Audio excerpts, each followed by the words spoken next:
शहादत का मकाम अता कर दिया। तो शरीफ पढ़ लीजिए, बुलंद आवाज में पढ़िए, अल्लाहुम्मा सल्ले अला सय्यिदिना शफीना हबीबिना नबीना मौलाना मुहम्मदिन मअदनिल जूदी वल करम मंबइल इल्मी वल हिल्मी वल हिकम सलातुम व सलामन अलैका या रसूलल्लाह सल्लल्लाहु तआला अलैहि वसल्लम। इमाम हुसैन ने ऐसा कारनामा अंजाम दिया है कि जो मुसीबत की जगह थी, जो कर्ब की जगह थी, जो बला की जगह थी, अल्लाह के रसूल के घर वालों ने उसी को मदीना बना दिया है। दश्ते बला को अर्श का जीना बना दिया, दश्ते बला को अर्श का जीना बना दिया, जंगल को मुस्तफा का मदीना बना दिया, हर जर्रे को नजफ का नगीना बना दिया, तूने हुसैन मरने को जीना बना दिया। इमाम हुसैन करबला के मैदान में हैं, 9 मुहर्रम की तारीख है, असर की नमाज पढ़ लिए हैं, असर की नमाज पढ़ करके खेमे के दरवाजे पर बैठे हैं, हाथ में तलवार थी और टेक लगा कर बैठ गए। मेरी बात समझ में आ रही है आप लोगों को? मैं तरीका अपनी बहनों को सिखाऊंगा, आपको भी सिखाऊंगा इंशाअल्लाह। एक भी आदमी अमल कर लेगा तो मैं समझूंगा कि कलकत्ता से आना और बातें करना, तकरीर करना मेरा कबूल हो गया। बोलिए इंशाअल्लाह अमल करेंगे, अमल करेंगे। असर की नमाज कितनी अहम नमाज है। एक हदीस शरीफ सुनिए, एक हदीस शरीफ सुनिए। आका अलैहिस्सलातु वस्सलाम के नवासे करबला के मैदान में खेमा के पास असर की नमाज पढ़ करके बैठे हुए हैं। ये नमाज असर कितनी अहम नमाज है, नमाज असर कितनी अहम नमाज है। जरा इसको महसूस कीजिए। मरना किसको नहीं है, दुनिया से जाना किसको नहीं है, सबको मरना है। मर जाता है आदमी, इंतकाल कर जाता है आदमी, मुसलमान होता है तो कफन पहनाया जाता है, गुस्ल दिया जाता है, खुशबू लगाई जाती है, कब्र खोदी जाती है, कब्र में दफन किया जाता है। लोग दफन करके मिट्टी देते हैं, मिट्टी देकर वापस आ जाते हैं, सारे लोग लौट आते हैं, मगर कब्र में 2 फरिश्ते आते हैं, 2 फरिश्ते आते हैं। हर मुर्दे की कब्र में 2 फरिश्ते आते हैं, मुनकर नकीर। ये 2 मशहूर फरिश्ते हैं जो कब्र में आते हैं। आने के बाद मुर्दे को उठा के बैठाते हैं, उठा के बैठाने के बाद कुछ पूछना चाहते हैं। बोलो बात सही बोल रहा हूं या गलत बोल रहा हूं? क्या आपने कभी नहीं सुना है कि मुर्दे से मुनकर नकीर सवाल करते हैं? जब मुनकर नकीर उठा के बैठाते हैं तो उस वक्त मुर्दे को कैसा लगता है? मुर्दे को कौन सा वक्त लगता है? हजरत हाफिज़ो कारी मौलाना हाशिम साहब, आपके गांव के रहने वाले, आंख खुली है, मदरसे को देखा है, मिशकात शरीफ पढ़े हैं, तिरमिजी शरीफ पढ़े हैं, मुस्लिम शरीफ पढ़े हैं, बुखारी शरीफ पढ़े हैं। ये उलमाए कराम हदीस की किताबों को किस लिए पढ़े? इनका सीना भी इल्म के नूर से जगमगा रहा है। ये जलसा इसीलिए सजाया जाता है कि उलमा के सीनों में जो नूर है वही नूर अवाम के सीनों में मुंतकिल हो जाए, हमारी बच्चियों के सीनों में आ जाए, हमारे बच्चों के सीने में आ जाए, हमारी बहनों के सीने में आ जाओ। मेरी बहनों, जब इंतकाल के बाद दफन किया जाता है, किसी को रात में दफन किया जाता है, किसी को दिन में दफन किया जाता है, किसी को सुबह में दफन किया जाता है, किसी को दोपहर में दफन किया जाता है, मगर मुनकर नकीर जब आके उठा के बैठाते हैं तो न रात का वक्त मालूम होता है, न सुबह का वक्त मालूम होता है। मुस्तफा की हदीस पढ़िए, जब मुर्दे को उठा के बिठाया जाता है तो लगता ऐसा है कि ये असर का वक्त है, असर का वक्त है, सूरज डूबने वाला है। तो कितने मुर्दे ऐसे होते हैं जो उठ के बैठने के बाद आंखें मलते मलते कहते हैं, फरिश्तों जरा ठहर जाओ, फरिश्तों जरा ठहर जाओ, सवाल बाद में करना। लग रहा है कहीं असर की नमाज कज़ा ना हो जाए, ये सूरज डूब ना जाए। जो पूछना है बाद में पूछना, पहले हमें नमाज़े असर पढ़ लेने दो। जब मुर्दा कब्र में ये कहेगा कि पहले नमाज़े असर पढ़ लेने दो, तो क्या मुनकर नकीर उससे पूछेंगे कि तेरा रब कौन है, तेरा दीन क्या है? मुनकर नकीर यही कहेंगे जो रब का सजदा कर रहा है, उससे क्या पूछेंगे कि रब कौन है? इतनी अच्छी बात पे आप नारा नहीं लगाएंगे? नहीं लगाएंगे? जोर से या रसूल अल्लाह, या रसूल अल्लाह जिंदाबाद। इसी की जरूरत है इस वक्त, हमारी कौम को इसकी जरूरत है। हम जैसा रुख दिखाएंगे, हम जैसा लोगों को आगे बढ़ाएंगे, लोग वैसा ही नहीं बढ़ेंगे। हमने आपको जलसा सुना दिया, बहुत अच्छा, दिल दिमाग में बैठ गया, जलसा जलसा। आज हमारे अखियार, हमारे गैर लोग, हमारे मुखालिफ लोग 10-20 आलिम मिल करके एक वहाबी गांव को सुन्नी नहीं बना पा रहे हैं। एक छोटा सा मौलवी किसी गांव में घुस जाता है, धीरे धीरे पूरे गांव को वहाबी बना देता है। ये क्यों हो रहा है? बोलो, मैं गलत बोल रहा हूं? ये क्यों हो रहा है? वो क़यादत ऐसी करते हैं, चाहे गलत क़यादत है, बातिल क़यादत है, मगर उसके पीछे वो रास्ता ऐसा दिखाते हैं, वो तरीका ऐसा अपनाते हैं।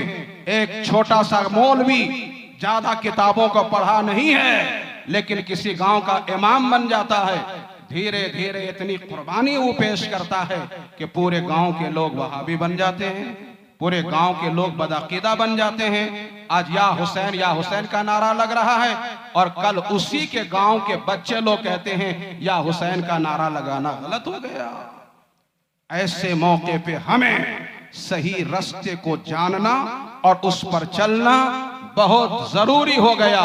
अजीजों साहिबो, वो नमाज की तबलीग कर रहे हैं और हम लोग क्या कर रहे हैं? वो उनकी मस्जिदें भरी भरी रहती हैं, हमारी मस्जिदें क्यों खाली रहती हैं? इन चीजों को, कॉन्फ्रेंस का मतलब क्या हुआ? इन चीजों पे गौर किया जाए, इन चीजों पे तबसरा किया जाए। हो सकता है कि एक जलसे से 5 आदमी का दिल नरम हो जाए, तो यही काफी है। इमाम हुसैन ने करबला के मैदान में तकरीर किया था, तकरीर 22,000 लोग सुने थे, मगर कोई बदलाव नहीं आया। 22,000 में एक आदमी खड़ा हो गया जिसका सीना इश्क़ रसूल का मदीना बन गया। तो जनाबे हुर ने ऐसा नारा लगाया कि अल्लाह ने उसे शहादत का मकाम अता कर दिया। ये मिजाज बनाइए। ये 22,000 लोगों की जरूरत नहीं है, 22,000 में कोई एक हुर बन जाए, 22,000 में कोई एक हुर बन जाए, 40,000 लोगों में कोई 72 वाला बन जाए। ये मिजाज बनाने की जरूरत है, ये तरीका अपनाने की जरूरत है। मेरा हुसैन करबला के मैदान में उन लोगों से कहा था, कहे थे, एक रात दो, एक रात दो, एक रात दो, एक रात की मोहलत दो, कल हो करके जो करना है कर लेना, जितना जुल्म ढाना है ढा लेना। एक रात दो, एक रात। एक रात इसलिए मांगा था कि हुसैन चाह रहे थे जिंदगी की रात रहे, अल्लाह की इबादत रहे, जिंदगी की रात रहे, अल्लाह के कुरान की तिलावत रहे, जिंदगी की रात रहे, अल्लाह की याद रहे, जिंदगी की रात रहे, जिक्रो फिक्र रहे, जिंदगी की रात रहे, सब्रो शुक्र रहे, जिंदगी की रात रहे। एक बंदा रहे और उसका खुदा रहे, और बंदा और खुदा के दरमियान रिश्ता इतना मजबूत हो जाए, इतना मजबूत हो जाए कि तलवार गर्दन पे चले, सर जुदा हो जाए, मगर बंदा खुदा से जुदा ना होने पाए। एक रात इसलिए मांगा था। हुसैन कह रहे थे, ए 22,000 के लश्कर के लोगों, हुसैन को एक रात दे दो, इबादत के लिए, तिलावत के लिए, जिक्र के लिए, तस्बीह के लिए, तहलील के लिए, तौबा के लिए, इस्तिग़फ़ार के लिए एक रात दे दो कि मरना तो है ही है, दुनिया से जाना तो है ही है, मगर जिंदगी की आखिरी रात में जी भर के रब से बात हो जाए, रब से बात हो जाए। इसी जज्बे से करबला के मैदान में एक रात मांगा था। मैं फखरुद्दीन भाई और उनके सारी टीम के लोगों को मुबारकबादी पेश करता हूं। कितने दिनों की मेहनतों के बाद ये शामियाना लगाया आपने, पूरे गांव को सजाया आपने, नूर की रोशनी लगाई आपने, ये सारा एहतमाम किया आपने। किस लिए किया? किस लिए किया? इसीलिए कि बंदे का रिश्ता खुदा से मजबूत मजबूत हो जाए। अगर आप हजरत अजमत भागलपुरी को सुनने के लिए आए तो पूरे दावे के साथ बोल रहा हूं, उतना सवाब नहीं मिलेगा जितना सवाब इस नियत से आए कि इमाम हुसैन की मनक़बत सुनूंगा। इस नियत से अगर आए कि हुसैन के नाना की नात सुनूंगा, करबला वालों की कुर्बानी सुनूंगा, चाहे सुनाने वाला जो भी हो, अजमत रजा हो, मुफ्ती शहरे यार हो या और कोई हजरत हो, हुसैनी हजरत हैं, हुसैन की बात सुनाएंगे, हम सुनते रहेंगे। करबला में इमाम हुसैन ने कहा था एक रात की मोहलत दे दो, इसलिए कि हुसैन ने आंख खोला है तो फातिमा का चेहरा देखा है, आंख खोला है तो मौला अली की इबादत देखा है, आंख खोला है तो रसूलुल्लाह के सजदों को देखा है, आंख खोला है तो अहले बैते रसूल की जिंदगी देखा है। यही वजह है कि मेरी माँ घर में बैठी हैं तो कुरान पढ़ रही हैं, घर का काम कर रही हैं तो कुरान पढ़ रही हैं, रब का सजदा है, रब की नमाज है, उसमें कुरान है, झाड़ू लगाती हैं कुरान पढ़ती हैं, खाना पकाती हैं कुरान पढ़ती हैं, चूल्हा जलाती हैं कुरान पढ़ती हैं, हसन हुसैन का कपड़ा धोती हैं कुरान पढ़ती हैं। जिस फातिमा ने पूरी जिंदगी कुरान पढ़ा है, उस फातिमा का बेटा हुसैन भी मदीने में कुरान पढ़ा, मक्के में कुरान पढ़ा, सफरे करबला में कुरान पढ़ा, आज करबला के मैदान में भी जी भर के कुरान पढ़ना चाह रहा है। वही जज्बा सीने में बसाइए। अब लंबी चौड़ी में तकरीर नहीं करूंगा, अपनी बहनों से कहूंगा यहां से आप जाना जरूर, घर में दाखिल होना जरूर। अल्हम्दुलिल्लाह पहले वाली बात अब नहीं है कि रस्सी खोजिए, बाल्टी खोजिए, कुआं जाइए, तारीकी है, अंधेरा है, डर लगता है।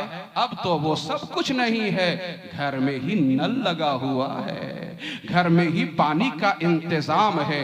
बोलो सुबह सवेरे सब लोग हाथ मुंह धोते हैं कि नहीं धोते हैं? थोड़ा सा अंदाज बदल दो। एक बहन जो आलिमों की बात सुना करती है, उलमा की बात को सुनकर अपने आंचल में बांध के ले जाके उस पर अमल करती है, ऐसी खातून एक धोबी सिंघा में